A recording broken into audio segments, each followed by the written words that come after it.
Ftitu ma dawk li llum il-ġurnata ma semawx bir-rock band 30 Seconds to Mars, grupp Amerikan li twaqqaf fl-1998. Fl-2011 dan il-grupp saħansitra kiseb Guinness World Record għall-itwar tour minn rock band meta l-grupp għamel 309 shows f'sentejn. U l-ħolma ta' żagħżugħ Malti Evan Demikoli saret realtà ftit tal-jimilu meta waqt li kien flow2 Arena f'Londra għall-kunċert tal-band kellu l-opportunità jitla' on stage flimkien mal-membri tal-band quddiem eluf ta' nies.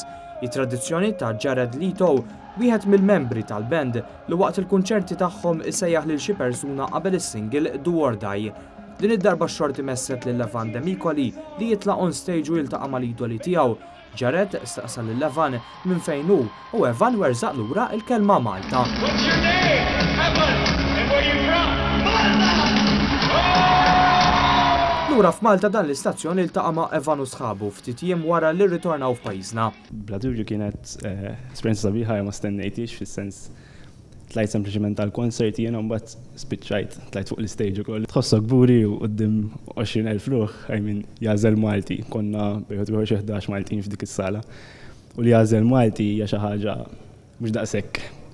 Il-probabilità ma kienx daqshekk kbira li jażel Malti. Allura tgħidha b'ċertu gburija li int Malti u hekk.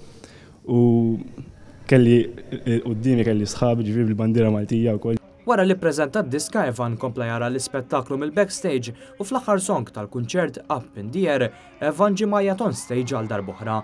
U l-ħolma tal-Maltin li jiltaqgħu mal-band ma nqatetx biss tal-Evan. Martina Borġ kellha xorti tieħu sehem f'sessjoni ta' mistoqsija u tweġiba ma' Jared Leto li staqsaw wkoll dwar Malta. Kienet it-tieni darba tiegħi li rajthom u ġifieri kienet tal-ġen.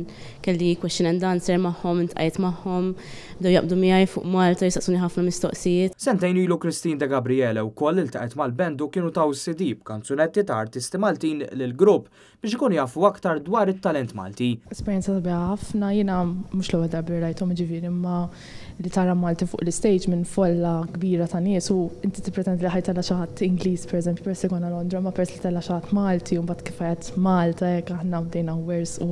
Wara l-grupp ta' Maltin iltaqgħu mal-band f'meet and greet session, fatt interessanti li fħim minnhom Jared dar lejn sħabu tal-band u sema l-possibilità li jiġu għal vakanza Malta. Tkellimna wkoll ma' Joanna Vella li wkoll kienet preżenti għal dan il-kunċert. Jiena ħassejt nikburija ħafna li għajat lilu, la ġurnata niċċajtaw li forsi jippikkja lilu minn tant nies, ovvjament xi smajtu jgħid you with the reindeer ears bdejt ngħajat u kienet l-isbaħ moment tal-konsert. Imma l-ħolma ta' dawn iż-żgħażagħ ma tieqafx hawn, issa huma qed jittamaw li xi darba 30 Seconds to Mars itellgħu kunċert f'pajjiżna.